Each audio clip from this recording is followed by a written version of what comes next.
الحمد لله والصلاة والسلام على رسول الله وعلى آله وصحبه ومن والاه. أعوذ بالله من الشيطان الرجيم.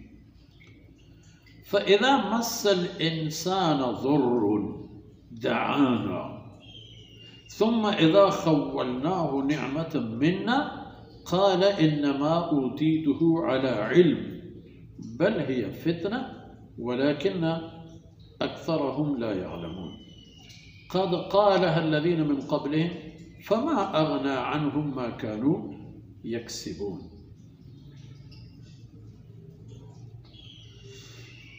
سبحانك لا علم لنا إلا ما علمتنا إنك أنت العليم الحكيم. رب اشرح لي صدري ويسر لي أمري واحلل عقدة من لساني يفقه قولي واجعل لي وزيرا من أهلي رب زدني علما وارزقني فهما.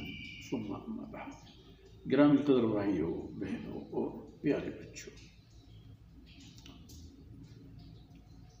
فَإِذَا مَسَّ الْإِنسَانَ ضُرٌّ، یہ جناب انسان ہم چومن دیگری نیست، مجھ جیسا تو کوئی ہے ہی نہیں۔ بہت ساری ضعف اور ضعیفیوں کے اندر اللہ رب العزت نے ایک قوت ارادی عنایت فرما دی ہے۔ اب اپنے آپ کو پتہ نہیں کیا سے کیا سمجھتا ہے۔ یہی انسان اذا مس الانسان ضر، جب اسے کوئی تکلیف پہنچے، دعانا، جو ہی تکلیف میں پڑ گیا، دعانا، مجھے پکارنا لگتا ہے، یا اللہ، یا ربی، یا ارحم الراحمین، یا اکرم الاکرمین۔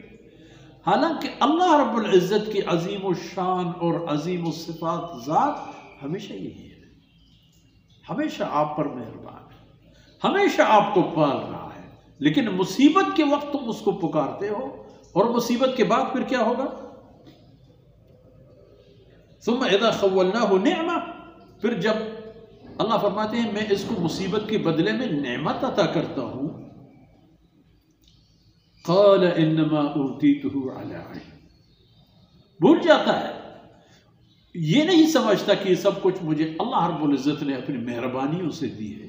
وہ کہتا ہے کہ یہ تو میں اپنی کمالات سے حاصل کر چکا ہوں، میں نے محنت کی ہے، میرا پیسہ لگا ہے۔ یہ نہیں جانتا کہ محنت کی جتنے بھی مواقع اور استعداد و صلاحیتیں تھی وہ میں کہاں سے لا چکا تھا۔ خیر، قال انما اوتیتہ علی علم، نہیں، بل حقیقت تو یہ نہیں ہے، بل ہی فتنہ، اصل یہ ایک آزمائش ہے، دینا بھی اور لینا بھی، تنگ دستی بھی اور کشادگی بھی، یہ سب آزمائشیں ہیں۔ ولیکن اکثرہم لا یعلمون، زیادہ لوگ اس بات کو نہیں جانتے، نہیں سمجھتے۔ قد قالها الذین من قبلهم، یہ بات کہ انما اوتیتہ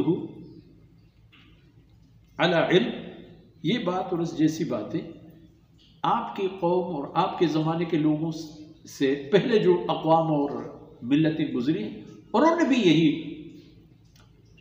باتیں کہی ہیں۔ تو کیا نتیجہ نکلا؟ فما اغنى عنہم ما كانوا یکسبون، جو کچھ وہ کما چکے تھے، جو کچھ وہ حاصل کر چکے تھے، جتنے کچھ کہ وہ مالک و مختار تھے، فما اغنى عنہم، ان میں سے کوئی بھی چیز ان کے کام نہیں آ سکا۔ جب اللہ کی عذاب آیا تو ان کی جو کچھ تھے، جتنے کچھ تھے، جیسے بھی تھے، ختم، کچھ باقی نہیں رہا ان کے لیے۔ فما اغنى عنہم ما كانوا یکسبون، جو کچھ وہ کر چکے تھے، کما چکے تھے، جو کچھ وہ حاصل کر چکے تھے، وہ سب کے سب مال مالک سمیت غرق اور تباہ، اپنے مال کے سامنے اپنی تباہی کے منظر میں۔ تو انسان حد سے تجاوز نہ کرے، کہ حد سے تجاوز کرنا اللہ کا نہیں، انسان کا نقصان ہے۔ اللہ رب العزت کوتاہیوں سے درگزر فرمائے۔ وصلی اللہ علی نبینا محمد وعلی آلہ وصحبہ اجمعین۔